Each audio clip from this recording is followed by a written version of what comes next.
Hi viewers అందరికీ నమస్కారం. April 8వ తేదీన అతిపెద్ద సూర్యగ్రహణం ఏర్పడబోతుంది. ఏప్రిల్ 8న పాల్గొన అమావాస్య రాబోతుంది. ఈ పాల్గొన అమావాస్యకే సరికొత్త అమావాస్య అని పేరు. ఈ అమావాస్య సోమవారంతో కలిసి వస్తుంది కనుక దీనిని సోమవతి అమావాస్య అని కూడా పిలుస్తూ ఉంటారు. ఈ సోమవతి అమావాస్య అనేది అత్యంత పుణ్యప్రదమైన రోజని శాస్త్రాలు అంటున్నాయి. అదే కాక ఈ రోజున రాహు సూర్యగ్రహణం కూడా ఏర్పడబోతుంది. ఈ గ్రహణం 380 సంవత్సరాల తరువాత వస్తుంది. ఈ గ్రహణం మొత్తం 5:30 గంటల సమయం ఉంటుంది. భారతదేశ కాలమానం ప్రకారం ఈ సూర్యగ్రహణం 8వ తేదీ రాత్రి 9 గంటల 21 నిమిషాలకు ప్రారంభమై 9వ తేదీ ఉదయం 2:15 నిమిషాల వరకు ఉంటుంది. అంటే రాత్రి సమయంలో ఈ గ్రహణం ఏర్పడుతుంది. రాత్రి సమయంలో మనకు సూర్యుడు కనిపిస్తాడా?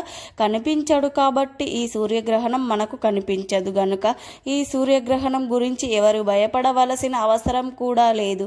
ఈ గ్రహణం నియమాలు పాటించవలసిన అవసరం కూడా లేదు. ఈ సూర్యగ్రహణం గురించి అసలు పట్టించుకోవద్దు, వదిలివేయండి. అమావాస్యని పరిగణంలోకి తీసుకుంటే సరిపోతుంది. పాల్గొన బహుళ అమావాస్యను సరికొత్త అమావాస్యగా భావిస్తూ ఉంటారు. ఇది చంద్రమాన సంవత్సరంలో వచ్చే చివరి అమావాస్య. దీని తరువాత నూతన తెలుగు సంవత్సరాది ప్రారంభమవుతుంది. ఈ రోజున ఒక్క పూట ఉపవాసం చేస్తూ పరమశివుణ్ణి ఆదరించాలని శాస్త్రం చెబుతుంది. ఈ రోజున కొత్త సంవత్సరానికి వ్యవసాయ పనులను ప్రారంభిస్తారు. కాబట్టి ఈ రోజున కొత్త అమావాస్య అంటారు. ఈ రోజున గ్రామ ప్రజలు జాతర ఉత్సవాలు ఘనంగా నిర్వర్తిస్తారు. సూచిక అమ్మవారు లాంటి వ్యాధులను ఊరికి చేరకుండా ఉండాలని, పాడి పంటలు సురభిక్షంగా ఉండాలని గ్రామ దేవతలను వేడుకోవటం జాతర ప్రధానంగా ఉద్దేశం.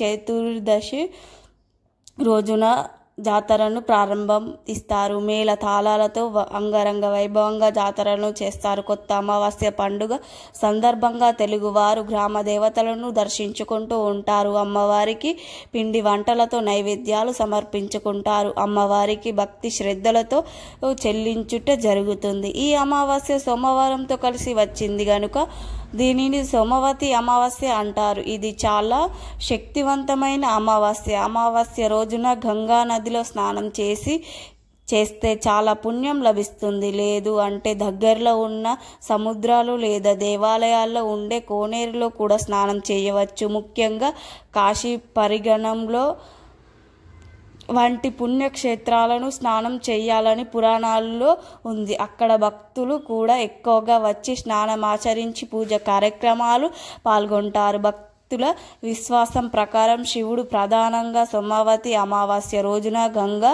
స్నానం చేస్తే వారికి అదృష్టం మరియు సంపద మరియు మోక్షం ఇస్తారని ప్రతీది.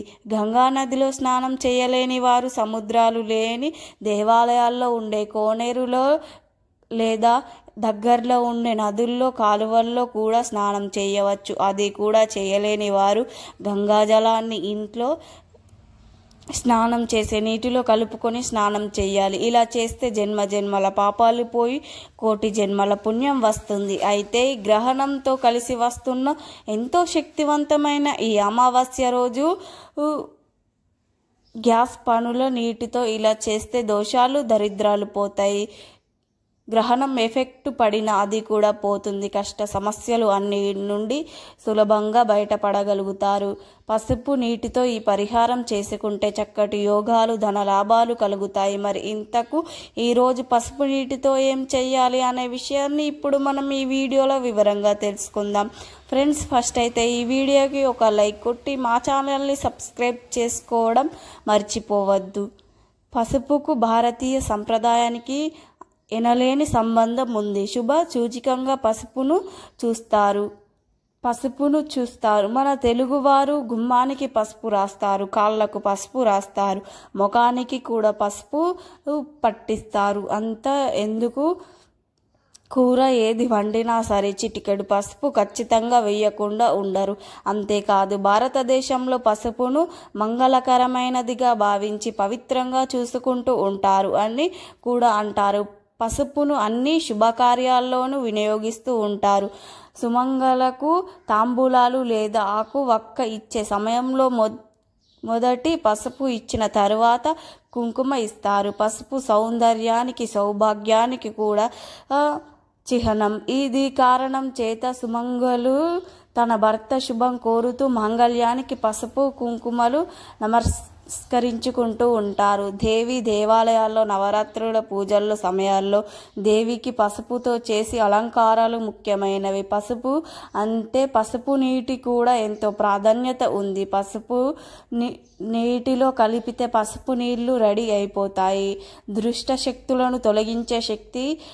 అందుకే చాలా పూజల్లో వ్రతాల్లో చేసే ముందు ఇంట్లో దోషాలు చెడంతా పోవాలని ఇంట్లో పసుపు నీళ్లు చల్లుతారు. ముఖ్యంగా గ్రహణంతో కలిసి వస్తున్న ఈ అమావాస్య రోజు రాత్రి పసుపు నీటితో ఈ పరిహారం చేస్తే కూర్చొని తిన్న తరగని ఐశ్వర్యం వస్తుందని పెద్దలు చెబుతున్నారు. అసలు ఏమీ చేయాలి అంటే ఏమీ లేదు. ఈ రోజున రాత్రి ఒక గ్లాస్లో నీళ్లు తీసుకొని దానిలో ఒక స్పూన్ పసుపును వేయండి. పసుపును నీటిలో కరిగేలా మిక్స్ చేయండి. ఆ తర్వాత ఈ పసుపు నీటిని గ్లాస్ మీ చేతితో పట్టుకొని సంకల్పం చెప్పుకోండి. మీకు ఉన్న సమస్యలు చెప్పుకొని మీరు దేనివల్ల ఇబ్బందులు పడుతున్నారో మనస్ఫూర్తిగా చెప్పుకోండి. ఆ తరువాత గ్లాసుల్లో మీ తలపై భాగంలో పెట్టి పడుకోండి. ఇలా పసుపు నీటిని తల భాగం దగ్గర పెట్టుకొని పడుకోవడం వల్ల పసుపు నీళ్లు మీ శరీరంలో ఉన్న బాధలను, నెగిటివ్ ఎనర్జీని తొలగిస్తుంది. మళ్ళీ మరుసటి రోజు నిద్రలేచి ఆ తర్వాత పసుపు నీటిని జాగ్రత్తగా తీసుకొని కింద వదలకుండా తీసుకొని ఏదైనా చెట్టు మొదట్లో పోసేయండి లేదా డస్ట్బిన్లో పోసేయండి. ఇలా ఇదంతా చేయడం వల్ల కూడా పోతుంది. గ్రహ దోషాలు కూడా పోతాయి. మీ జీవితం అద్భుతంగా మారిపోతుంది. గ్రహణం కోసం ఏ పరిహారాలు చేయవలసిన అవసరం లేదు. ఈ యొక్క పరిహారం చేస్తే గ్రహణం వలన ఏర్పడిన దోషాలన్నీ కూడా పోతాయి. కూర్చొని తిన్న తరగని ఐశ్వర్యం వస్తుంది. కష్టాలన్నీ కూడా పోతాయి. కనుక ప్రతి ఒక్కరు కూడా గ్రహణంతో కలిసి వస్తున్న ఈ అమావాస్య రోజున పసుపు నీటితో ఇలా ఈ చిన్న పరిహారం చేసి దోషాలను, కష్టాలను, నెగిటివ్ ఎనర్జీని పూర్తిగా తొలగించుకొని ధనధాన్యాలతో లోటు లేకుండా సంతోషంగా జీవించండి. అమావాస్య నాడు పూజిస్తే కూడా విశేషంగా ఫలితం లభిస్తుందని అంటారు. ఇక సోమవారం అమావాస్య కలిసి వస్తే ఈరోజు సోమవతి అమావాస్య శివారాధనకు ఇది ఒక విశిష్టమైన రోజు. ఈ రోజున పుణ్య నదుల్లో స్నానం చేసి పేదలకు దానం చేస్తారు. దీనితో పాటు పూర్వీకులకు ఆత్మశాంతి కోసం తర్పణం కూడా చేస్తారు. దీని వలన పితృదోషాలు కూడా పోతాయి. మిగతా దేవుళ్ళ కన్నా శివుడు భక్తుల కోరికలను తేలికగా నెరవేరుస్తాడని, భక్తులు త్వరగా అనుగ్రహిస్తాడని ప్రతిదీ. రాక్షసుల సైతం అనుగ్రహించి వరాలు కురిపిస్తాడు. కాబట్టి శివుడిని బోలా శంకరుడు అని అంటారు. విలువ పత్రాలతో అభిషేకిస్తే చాలు కోరిన కోరికలు తీరుస్తాడు. ఆ మహా శివుణ్ణి ఎక్కువగా సోమవారం రోజున మాత్రమే పూజిస్తారు. శివునికి సోమవారం అంటే చాలా ఇష్టం అన్న విషయం తెలిసిందే. అమావాస్య నాడు ఆయనను పూజిస్తే కూడా విశేష ఫలితం లభిస్తుందని పెద్దలు చెప్తున్నారు. ఇక సోమవారం మరియు అమావాస్య కలిసి వచ్చిన సోమవతి అమావాస్య శివారాధనకు ఇది ఒక విశిష్టమైన రోజు. అమావాస్య రోజున శివుడికి అభిషేకం చేస్తే విశిష్టమైన ఫలితం లభిస్తుందని పండితులు అంటున్నారు. ఈ రోజున తులారాశి వారు స్నానం చేసి శివుణ్ణి పంచామృతాలతో జలాలతో అభిషేకించుకోవాలి. ఇలా అభిషేకించిన తరువాత శివుణ్ణి విల్వ పత్రాలతో పూజించి శివ సూత్రాలను కొలిస్తే సంపూర్ణ ఆరోగ్యాలు, సిరి సంపదలు లభిస్తాయని నమ్మకం. ఈ పూజ పంచామృతాలతో రాహుకాలంలో సాగితే మరింత విశేషమైన ఫలితం దక్కుతుంది. ఇది కుదరకపోతే కనీసం శివ పంచాక్షరి జపంతో అయినా సరే ఈ రోజున గడిపితే ఎంతో పుణ్యం వస్తుంది. సోమవతి అమావాస్య రోజున రావి చెట్టుకు 108 సార్లు ప్రదక్షిణాలు చేసి ఉపవాసం ఉన్నచో జాతకంలో ఉండే సకల దోషాలు తొలగిపోతాయని నమ్ముతారు. రావి చెట్టులో ఎప్పుడు బ్రహ్మ, విష్ణు, మహేశ్వరులు కొలువు తీరి ఉంటారు. ఈ రోజున రావి చెట్టును ఎంతో శక్తి కొనది అని పూజిస్తారు. సోమవతి అమావాస్య రోజున గోవు కనిపిస్తే గోవుకు ఈ ఒక్కటి తినిపిస్తే ఇంట్లో ఉన్న దరిద్రం మొత్తం పోయి మీరు కుబేరులుగా మారిపోతారని పండితులు అంటున్నారు. శివరాత్రి పర్వదినం కంటే గొప్పది. అంతేకాదు కోటి ఈ సూర్యగ్రహణాలు ఉండే శక్తి ఈ రోజు ఉంటుంది. ఈ రోజున శివలింగంలో పరమశివుడు ఆధారించే ముక్కోటి దేవతలు, అన్ని రకాల శక్తులు, నవగ్రహాల శక్తులు ఈ రోజున శివలింగంలో ఉంటాయి. ఇలా సోమవారం అమావాస్య కలిసి రావటం చాలా అరుదుగా జరుగుతుంది. ఇలా వచ్చినప్పుడు ఆ రోజున వృధా చేయకుండా శివారాధన చేస్తే సకల శుభాలు కలుగుతాయి. కాశీలో సోమవారంతో కూడి అమావాస్య రోజున 2 కాకులు శివుడి చుట్టూ ప్రదక్షిణాలు చేసి ఆ 2 కాకులు శాశ్వతంగా ప్రధాన ఘనాల్లో కలిసిపోతాయి. కాబట్టి ఇలాంటి ఎంతో శక్తివంతమైన రోజు ఈ 2 కాకులు ప్రదక్షిణాలు చేసి మంత్రాన్ని ఆ మహాశివుడు ఆ 2 కాకులకు ప్రధాన ఘన పత్రాన్ని ఇచ్చినట్లు కాశీ ఖండకం చెప్తుంది. ఈరోజు ఎవరైనా సరే వీలు కల్పించుకొని గుడిలో లేదా ఇంట్లో ఈశ్వర ఆధారణ చేసుకుంటే సకల విషయాలు నెరవేరుతాయి. సోమవారం అమావాస్య రోజున ఉదయం రాహుకాలంలో శివారాధన ఇంట్లో కానీ శివాలయంలో కానీ చేస్తే విశిష్ట ఫలితాలు కలుగుతాయి. ఈ రోజున రాహు సమయంలో బిల్వ పత్రాలను మహాశివుడికి సమర్పిస్తే అఖండ ఐశ్వర్యం ప్రాప్తిస్తుంది. శివ పురాణంలో రుద్రకాండంలో ఈ పర్వదినం గొప్పదని గురించి వివరించారు.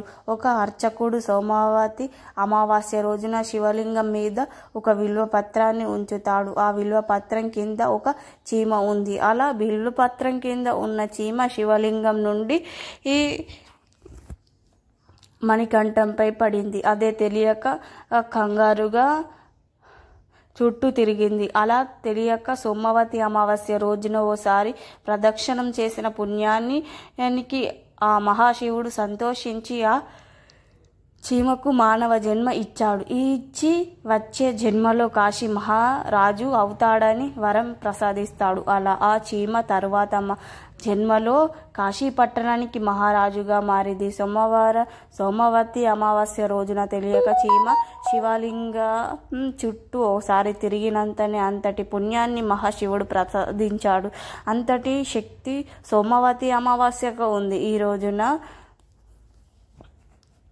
పూజ చేస్తే లక్ష్మీదేవి అనుగ్రహం కూడా కలుగుతుంది. ఇక సోమవతి అమావాస్య రోజున ఆడవారు రావి చెట్టు వద్దకు వెళ్లి దీపం వెలిగించి ఆ రావి చెట్టు చుట్టూ 108 లేదా 21 సార్లు ప్రదక్షిణాలు చేయాలి. ఈ రోజున ఎవరైతే ఇలా చేస్తారో వారికి అఖండ ఐశ్వర్యం కలుగుతుంది. అలాగే ఈ సోమవతి అమావాస్య రోజున ఏ సమయంలో అయినా సరే గోవు కనిపిస్తే గోవుకు నమస్కారం చేసుకొని పచ్చటి గడ్డిని లేదా ఆకుపచ్చటి పండ్లను తినిపించండి. ఇలా సోమవతి అమావాస్య రోజున ఎవరైతే గోవుకు పచ్చటి పదార్థాలను తినిపిస్తారో వారికి 33 కోట్ల దేవతల అనుగ్రహం వెంటనే కలుగుతుంది.